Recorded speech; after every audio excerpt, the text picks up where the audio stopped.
Hi everybody, I'm Crosbie from Finch Chevrolet in London, Ontario, Canada, and you're watching Trucks and Crosbie.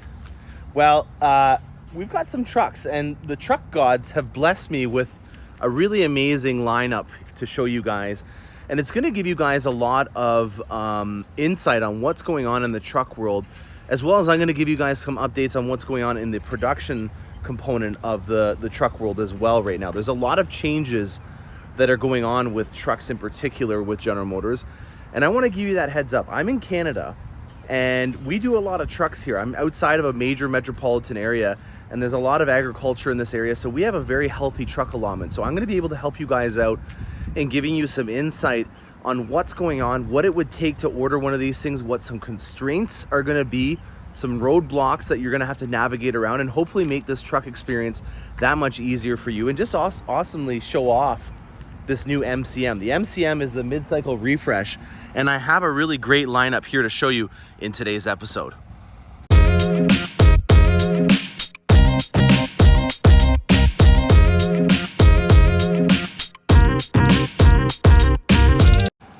All right, let's get right into the meat and potatoes.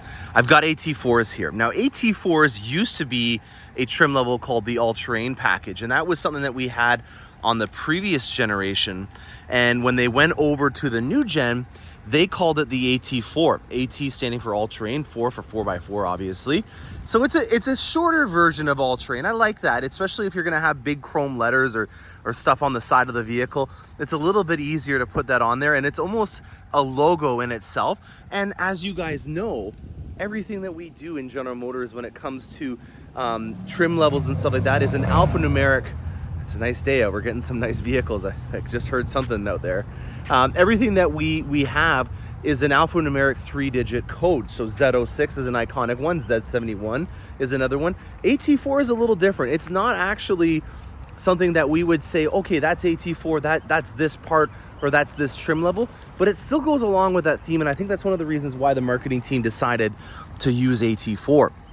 Now, AT4 started in 2019 when this became the new generation. The new generation was a little bit longer, taller, and wider, and we had some new powertrains, which I'm happy to show off. I actually had a Carbon Pro AT4, which is what this is right here. They're both a 2022, which is going to be weird. So I'm going to have to say that this is the MCM, or the mid-cycle refresh, or as we call it in the industry, a facelift. You know, we took her into the mall, went to the spa, got her hair done, new teeth, new shoes, all that kind of stuff. It's a new girl, new truck. And in the Carbon Pro over here, which I previously owned, I had a white one, did the whole Stormtrooper look. The Carbon Pro edition is a lot of aesthetics, and then also a very cool carbon fibre bed. So this is all carbon fiber composite. It is obviously a weight reduction thing, but it also has some durability benefits because of how rigid carbon fiber is. I've done my worst. I am a city slicker. I'm wearing a white dress shirt while I'm doing a walk around on heavy duty trucks. So if that doesn't give you an indication of what my kind of lifestyle is, I'm gonna wear it with pride. I do like, you know, landscaping and stuff. I did an extension on my driveway when I had my AT4. And there's a couple of things that if you look at my episodes where I did the long-term review, you might find some things. If you're new to watching the channel, I'm gonna give you a full synopsis with no filter. I'm gonna be the devil's advocate. I'm gonna point out things that I don't like, but I'm also gonna point out things that we shine at really well. And in particular, I really think that they nailed it in terms of making a sporty Denali. And when I say that it's a sporty Denali, it's because the AT4 is one of the top trim levels that you can get on a full-size truck. And if you're not really a fan, you know, enamored by the chrome, here's some ukes that just came in last night. And as you can see with the Denali trim lineup, we're going for a lot of chrome. And if chrome's not your thing, then the AT4 is going to be your new truck. You know, the honeycomb mesh grille is a great option, but it's not for everybody. As you can see, you know, when you're getting into that kind of price point, it's always been synonymous that the Denali was the best of the best that we had for our General Motors truck lineup. The High Country came in a little bit later, and it follows the same suit with having chrome. There's a little bit of bronze in the High Country, was a little bit different. But in terms of you wanting to black it out, I used to spend thousands of dollars of my clients' money taking a $80,000 to $90,000 Denali, depending on what it was, and blacking it out. Well, guess what? Now you can do it for free with the AT4. There's a lot of benefits that come with the AT4 in terms of aesthetics if this is the look you're going for. I always talk about having a consistent design language on the channel, and this, in my honest opinion, is one of my favorite looks that you can get. It's very clean, it's very sleek.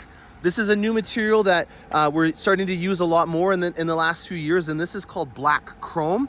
We had it on our Cadillac lineup for a little while, and then we brought it over to the AT4 when we had it, and it really is a lot more durable than I thought it was going to be. I didn't go through a lot of dirt roads, but I did my fair share, and it held up well. I was concerned about that in particular as being something that would maybe show, because black chrome is kind of like having like a little bit of a coating on top of it, and I didn't want to have stuff shining through. And that was one of the difficult things that we always had when we were painting Denali grills black, is that it would look like a starry night by the end of the time that they traded it in, because of all the stones hitting it and stuff. So, you know, that, in my opinion, is a really good thing. It's one thing that it looks good, but it's another thing if it's going to hold up, because just putting a good look on a vehicle doesn't always give me the ultimate buying experience. I want this thing to be rugged and well thought out. And on that topic, I just want to spend a couple seconds on these running boards. This is a very well thought out running board. There's a lot of very aggressive running boards out there that are very slim, and they conform to the edges so that it doesn't give it that honking big truck look. But the material that they use on this is second to none in terms of being able to give you a good grip. And then they've angled these little slots here to have stuff that falls through. So in the winter, it doesn't accumulate a lot of ice and snow. So that was a very well thought out thing that made me think, you know what, I spent my money well when I got my AT4.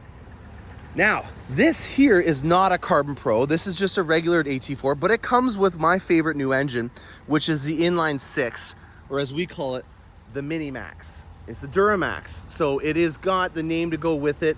And as of right now, the reputation is following. You know, we obviously don't have a lot of people. If there's someone out there that has 250,000 miles on their Duramax by now, a Mini Max, let me know, because you deserve an award.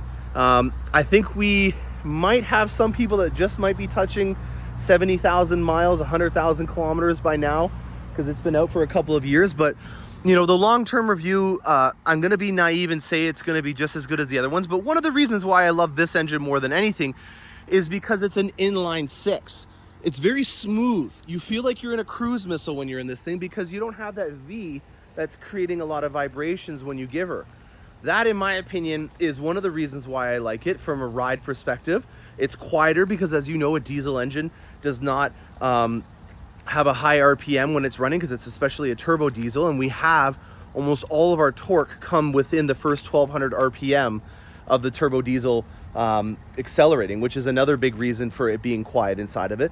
But the last reason is because it's a turbo diesel, it has a huge amount of torque output, and it's the exact same amount of torque output that you would see on a 6.2 V8, which, if you guys have been following gas prices right now, is not the most popular engine of all. I had the 6.2 in my Esky. I had the 6.2 in the AT4 Carbon Pro that I had. And I wasn't in love with the fuel prices, but I can tell you that, you know, having 1,000 kilometers to a tank in a truck is a lot better than 400 or 500 kilometers, 600 if you're really trying it on a gas version. Now, another thing that changed, and I haven't looked at this exactly, so we're gonna see this on the fly, and hopefully this doesn't mess up my one take here. This here is a VIN-specific tow capacity for this specific vehicle. So based on the features that are on this AT4, these are the capacities that you have. And we're going to look at the gross combined weight rating, which is 15,000 pounds on this specific vehicle. And if I remember correctly, they changed a couple of things related to the towing capacities. No, I messed up. It's the exact same. No, I know what it is. This is, one takes don't always work out. It's the 2.7 liter engine that now has 430 foot-pound torque, I believe. Correct me if I'm wrong. If I am wrong, put it in the comment section and I will mail you a present if you can tell me what the new torque output of the 2.7 is. The new 2.7 has an upgraded torque output, which increases the capacity. Now, mind you, these are two different powertrains, but they have both the same torque output. And as you just saw there on the stickers, they both have a 15,000 pound gross combined vehicle weight rating, which is wild. Now, on the outside, you got the front grille, which we kind of went over. I'll just give you one final look at that. Got a lot more aggressive open grille here. We've got the red GMC logo, which matches your tow hooks. On here, we've got a lot more of a condensed grille on here. There's also this little thing down here, which has to do with some driving assist aids. And they changed where the engine block heater is, because this is a diesel. It's standard on the block heater for these babies. And in the back here, not really anything to point out. It's pretty much the exact same. I don't really see anything that stands out in particular with this AT4 that's different, but the dash and the interior are quite different. Let's just show you what we used to have. Little Corvette reference in here. This is Kalahari, and Kalahari used to be on the C7 Corvette, an interior leather that you could get. There's Kalahari leather, or Kalahari baseball stitching on the dash. We're gonna come back to this. We've got this big trailering provisions thing here. A lot of plastic, and a small screen in today's standards is on the center stack center console here. We've got our wireless charging pad, which is in the center right here. Keep that in mind as well. We've got a big honking, huge storage capacity in here with file holders. We're gonna get back to that as well. And we'll go to the other side just to quickly show you the driver's side of this. And over here, we've got a little tiny calculator size DIC, a dash information display. Steering wheel and everything like that is nice leather wrapped on here, but we've got a shifter on the tree. That's the last big thing that we're going to talk about over here on this, because this is yesterday's news. Even though this is brand new, we still haven't even unwrapped it. This is probably one of the last of the original new gen trucks that we're going to deliver. Allow me to introduce you to the redesigned MCM. Now you'll see a lot of the same stuff on other versions. This is just a good example because it's a fully loaded truck. I believe that the list on this would be in the high 80s in Canadian dollars. So not even going to try. It's a little early. I haven't had all my coffee yet to convert that into American dollars. But let's just start with the door. There are emblems to tell you the trim levels now on the door. You'll see that the trim is a little bit different, and you've got a huge speaker compared to the old one. I'll just open this up again so that you can see the difference in the speaker. Interesting. Here's a huge win that I want to point out, and this is again one of those things that says I spent the right money on the right truck. These mats here are multifunctional depending on the season. So you've got carpet in here for the summer, and you pull this off, and now you're ready for the winter. You don't have to spend $300 or $400 on buying 2 sets of mats. You get 1 set of mat, and the mat does the trick. Depending on whatever season you're in, it's gonna do it. That, you can tell they were thinking, and they were thinking for you when they did that, and that's the kind of stuff that I really like about our trucks. Now, the steering wheel is slightly different. There's paddle shifters on it now, which, with this being a diesel, I'm not sure, other than when you're towing, if you were trying to do a hill descent control, but we already have a button for that as well. The DIC is massive. It's edge to edge in here that you can customize, and we'll do some more intricate videos on that down the road. Because of the chip shortages, we don't have the heads-up display or the live stream camera mirror on this one, so that will be something that you'll see. Another victim to some chip shortages. This one does not have a sunroof, but the fact that you can get into a new truck is celebration enough. You know, I guess you can stick your head out the window while you're driving if you wanted to get some sun on your head. 15-inch display screen. This is a massive improvement, and it's landscape.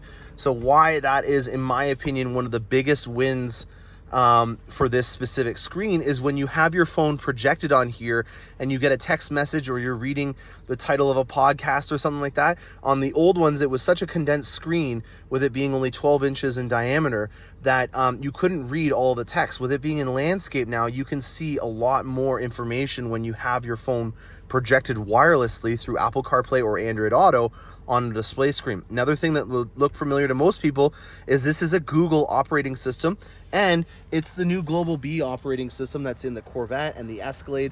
I'm just trying to pull the key out of my pocket to show you. This is the easiest way to know that it's a new operating system, because it has the Global B keys that are on the vehicle. Why is that a big thing? This is like having a freaking iPad inside of your car in terms of the screen response that you have on here. It is absolutely remarkable you know, to be able to mess around. I should have set this up before I went into the video, guys, but here you go. You know, in terms of the screen response that you have on this thing, it is absolutely wild to think that you have all this at the touch of your hands. You can turn this into a satellite view, which I prefer when you can actually see what's, you know, real on here. It's a setting that you can do, but I haven't figured out how to use it yet. All these controls down here are very familiar. This is very familiar as well. There's a new feature over here where you can roll down all the windows. It went away for a little while, but then it came back. A massive engine start stop button. That, in my opinion, is huge. And we lost the tree. We're no longer shifting on the tree. For over 100 years, I believe that GM has been shifting on the tree, and this is the first year that we're not. Ford did it a little while back. Dodge has been doing it with the dial system for a while. We are doing something that's completely different. This is not something that we have in any of our other vehicles, but it feels natural.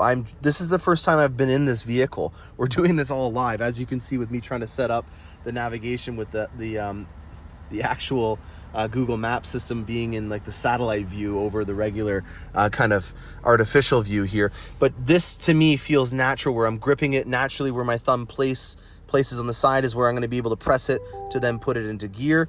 As you can see, we've got HD cameras all the way around with this vehicle. It's black right now on the top because my door is open. As soon as I close my door, there you go, you can see it. These angles are just absolutely remarkable if you have a spouse or someone that is not familiar with your truck, being able to take it into a drive-through and worrying about the curbs. Obviously, with these being Wrangler Duratrax, they have a very aggressive sidewall on there, so I'm not as concerned as if this was on a Denali with 22-inch wheels that had a very shallow sidewall on it, so that you could scuff up the rim or get some rim rash on it. So that's another thing that I would like to point out. And then where you place your thumb on the top here is also very natural, and it just feels at home. We lost the wireless charging pad. This is where it was before. You'll see that we have some convenient USB-C charging ports and USB. This is the latest and greatest right here, and there's even a little LED backlit around there, so at nighttime you can find it easily.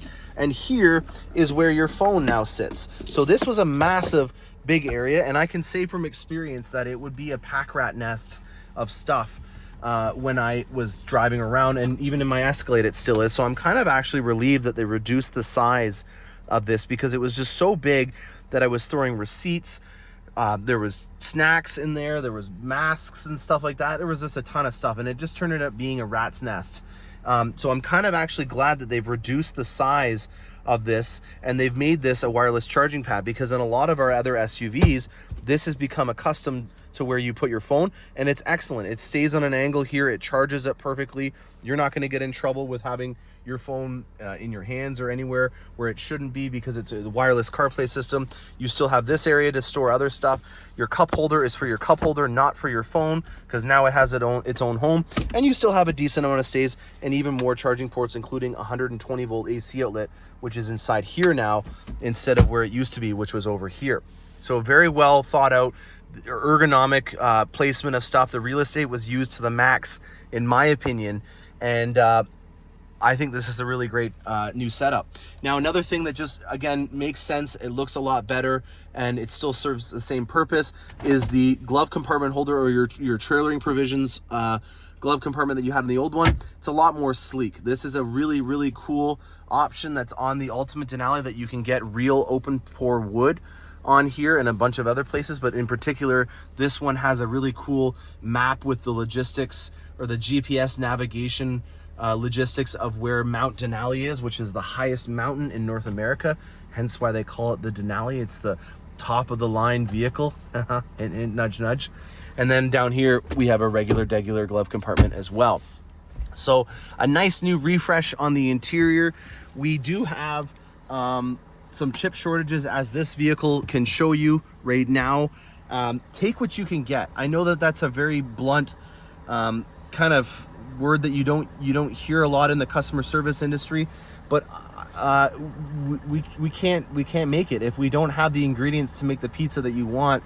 I'd still rather have some kind of pizza than no pizza at all. And I've been using the pizza reference a lot lately, because that's what we are now. I'm no longer a vending machine. I don't have 120 trucks like I used to have. Literally, we would hire fields, and we would just put trucks in fields. We had over $25 million worth of inventory back in the day before the vid. And now we are no longer a vending machine. We can't have a big tent sale where we're going to give you a big screen TV if you take the blue one instead of the black one that you came in for, because it's already been sold. Now, if you want the blue one, come and see me, reach out online, tell me what you want. I'm going to tell you what toppings are not available. We'll still get you the right color, because that's not something we can run out of. At least as of right now, it isn't. And then you wait around and you get your truck. If you're being proactive, that might actually work into your favor, because you might know that your lease is coming up in 6 months. And if you're a client of mine and you're in my stable with leases, you'll know in particular that I like to do a 6-month pregame warm-up. And at that point, right now, we're placing your order because we know that that's going to give us enough time to get your lease in. If your lease is about to go up, don't worry, we can do a lease extension. At least we can in GM Canada, we can for GM Financial. And the values that we're getting for people are a no-brainer. Every single person this week that I've done, and I've done 15 vehicles in the last 4 days, and about 5 or 6 of them were trucks, and every single one of them had a cheaper payment. I hope this doesn't age like milk, and I hope you don't hold me to that if we work out a deal and it doesn't work out. But I think that's enough of people that I've been working up to know that this trend of people being in 3 or 4 year leases on our trucks are going to end up with a win based on how high the residual value is on these new MCM trucks. So parts are sometimes rare. The technology package in particular right now is a troublesome thing to get, and that is the heads-up display, the live stream camera mirror, and a couple of other driving assist aids. That's something that we have not currently been able to get as of early April. On our HD lineup, we have had some logistic issues with our Flint, Michigan plant. We are still waiting for them, but thankfully, if you're in Canada, we are now making HD trucks in Oshawa, Ontario, which used to be the Camaro, Impala, and XT5 plant. It is now back up and running, and I have my first batch of HD trucks that are built and only need to take a 4-hour trip by road to get to me. So I'm very fortunate that, me being a Canuck, I now have ability to get HD trucks even faster. Flint, Michigan is still pretty close, but there seems to be some logistic issues there, and I still haven't get some orders that we placed back in the fall. So that just tells you what the situation is there, I guess. It's not always sunshine and rainbows on the channel, but I want to give you guys a proper expectation, because at the end of the day, that's going to be the biggest influence on your experience when you order a truck from me. So I'm optimistic that the Oshawa plant is going to be making our HD trucks have a way quicker turnaround. If you're looking for our new mid-cycle refresh vehicles, there are quite a few models that we're being able to place. I, for example, got 4 ZR2s last week, which was 10% of all of Canada's allotment for ZR2s. So I'm pretty proud of that. And we got another 3 on top of that for the Silverado, a couple of the Sierras. This week, though, we have 17 trucks that I need to place. And I'm not going to get cocky, but I'd like to be able to have a home for all those trucks by the time that they arrive here. Based on the fact that there's a lot of really great leasing incentives right now, and that people are able to get out of their truck and into one with a cheaper payment in most cases. Not always. If you buried some equity in it, or you maybe bought a lot of aftermarket items, it may not be the case. But there is a really good chance that you're going to be able to get into a new truck. And a lot of people have given up on looking at new trucks because they see an empty lot, and that's not the case. I need you to reach out to someone like me if you're in Canada and place your order.